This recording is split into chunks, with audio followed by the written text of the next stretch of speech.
দর্শক আজকে আমরা লাইভে দেখবো কিভাবে সাপ ধরে। তো ওনারা হচ্ছে এই যে দেখেন যন্ত্রপাতি নিয়ে আইছে। এই যে এগুলা কি? এটা সাদা করি। এটা হলো বেটা। এত গরম কে? এটা আগুনের মতো গরম। এটা গরম কারণ কি? এটা গরম হলো বেটা যেটা রাগী সাপ এটাকে দিয়ে ধরা হয়। এগুলা কিভাবে হয় এই করিগুলো? এটাকে আমরা মন্ত্র দ্বারা এই করিটা ছেড়ে দিলে করিটা সাপটাকে ধরে নিয়ে আসে। এখন এই জায়গায় সাপ আছে এটা কোন সাপ 100% গ্যারান্টিতে সাপ আছে। আচ্ছা তো ওনারা এখন এই যে সব যন্ত্রপাতিতে ওনারা সাপ ধরবো, আমরা সাপ ধরা দেখবো। তো মামা শুরু করেন সাপ ধরা। আচ্ছা তুমি বাঁশিটা বাজাও তো।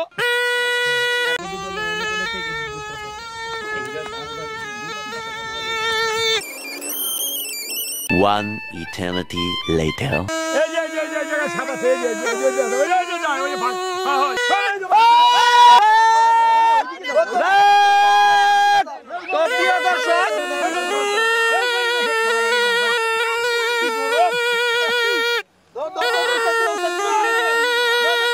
তো প্রিয় দর্শক দেখতে পাচ্ছেন সাপ হইতেছে।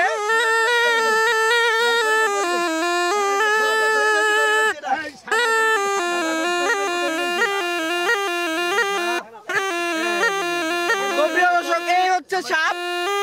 এটার নাম কি সাপ? এটা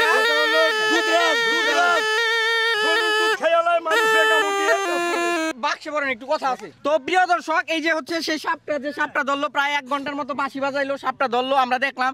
তো এই যে বেদের যে বাঁশি আছে এই বাঁশি সম্পর্কে অনেক প্রচলিত কথা আছে, অনেক মিথ আছে। বাঁশিটার কাহিনীটা একটু আমরা শুনবো। এই যে বাঁশিটা যেটাতে সাপ ধরলেন, এই বাঁশিটা কেমনে কি? এটার মধ্যে এগুলো কি এত? এই যে বাঁশিটার ভিতরে দেখেন এগুলো ছোট ছোট কড়ি লাগানো। আমাদের উস্তাদের যে বড় উস্তাদ ছিল, উস্তাদের এই কড়ি লাগিয়ে আগে সাপ ধরতো।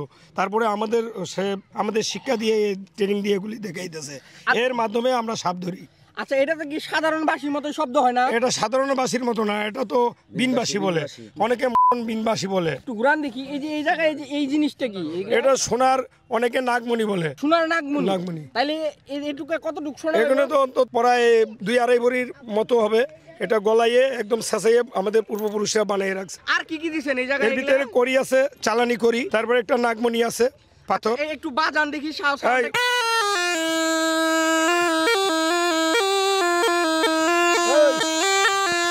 তো প্রিয় দর্শক দেখতে পারলেন ছোটবেলায় যে সাপের ছবিগুলো দেখতাম এইরকম শব্দ এই কারণেই দিত। তো এটা হচ্ছে সেই বিন, যেই বিন দেওয়া হচ্ছে সাপ ধরে। তো আমরা দেখাইলাম কিভাবে সাপ ধরে। আর আপনারা যদি এরকম সাপ জাতীয় কোনো সমস্যা হয় ওনাদের নাম্বার দেওয়া থাকবে, ওনাদের সাথে যোগাযোগ করতে পারেন। সাপ ধরতে টাকা নেই না। টাকা নেন না? না। সাপটা আপনারা নিয়ে যান? আমরা সাপটা নিয়ে আসি। সাপ নিয়ে আপনারা কি করেন? আমরা সাপ নিয়ে সায়েন্স ল্যাবরেটরিতে দিয়ে দিই। ও দিয়ে দেন। একটা সাপের দাম কি রকম হয়? একটা সাপ যদি অরিজিনাল জাতি সাপ হয় বিষাক্ত, তাহলে 2 থেকে 2.5 লক্ষ টাকা আছে। অরিজিনাল যেটার বিষ আছে, প্রচণ্ড বিষ ওইটা। আর এমনি নর্মাল সাপ হইলে মনে করেন 2000-2500 টাকা দাম আছে, যেটার বিষ নেই। ও এই বিষাক্ত সাপটা কি করে? বিষাক্ত সাপ দিয়ে ভেনাম, কুমড়া, টাইটনিক, অ্যাবনেসিনা, ইংলিশন তৈরি হয়। ভ্যাকসিন তৈরি করে সাপের বিষ থেকে। বলা হয়ে থাকে বিষে বিষক্রিয়। তো এই কারণে হচ্ছে সাপ এত দাম। তো প্রিয় দর্শক এই ছিল ভিডিওটি ভালো লাগলে অবশ্যই শেয়ার করবেন। দেখা হবে নতুন কোনো ভিডিওতে। সে পর্যন্ত ভালো থাকবেন, সুস্থ থাকবেন। আল্লাহ হাফেজ।